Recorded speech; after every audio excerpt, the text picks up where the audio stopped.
আমার একটা সাথী ছিল দেশের বাড়িতে।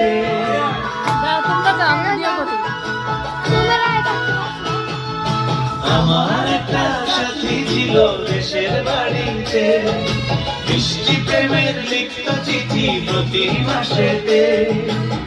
হঠাৎ একদিন খবর এলো সাথীর নাকি বিয়ে হলো, আমারও জানতে। এখন বলো দেশে যাবো কার সাথে, এখন বলো দেশে যাবো কার সাথে।